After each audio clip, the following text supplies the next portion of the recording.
He is sitting at a wooden table at the far rim of the terrace of Dimitri's Taverna in the village of Kamini on the Greek island Hydra. Tucked behind his right ear is a sprig of wild lavender that, with considerable effort, he stooped to pick on his way here.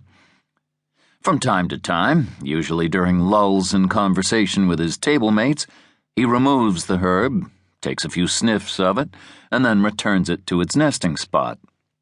Leaning against the table to his right is an olive wood cane topped with a pewter caryatid, a maiden of Carii, the ancient Peloponnesian village where the temple was dedicated to the goddess Artemis. He takes this cane with him everywhere he goes, although he does not require it for walking. His gait is slow but steady.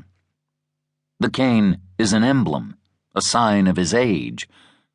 It is also a recognition of his life spent as a man. The ancient Greek word for cane refers to a rod that soldiers used for striking enemies. That his cane handle is a comely and shapely maiden may have some personal significance too. In his younger days, he was known as a connoisseur of beautiful women.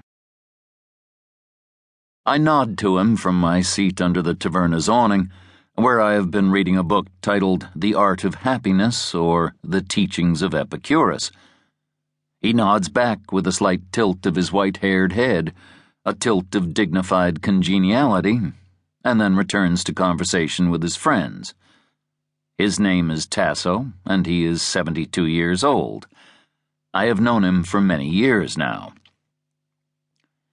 Although Tasso looks every year his age, his face and neck are covered with a fine crosshatch of deep lines, here he is still considered a handsome man. A handsome old man. He is said to wear his age on his face. A compliment. When the French philosopher Albert Camus wrote in his novel The Fall, "Alas, after a certain age every man is responsible for his face," he too was voicing approval. A man's face tells the truth about him. The face a man acquires is the result of the choices he has made and the experiences that followed from those choices. The islanders say that on a man who has weathered challenging experiences, a finely seasoned face will emerge in old age. It is the face he has earned, and its raw beauty is in the fully lived life it expresses. I eavesdrop on Tasso and his companions. As is their habit, they sit side by side and speak loudly to one another, so I have no difficulty hearing them. Although my Greek is rudimentary, I can catch the drift of their talk, a conversation that began before I arrived and will continue until the sun begins to drop behind the Peloponnese, just across the sea.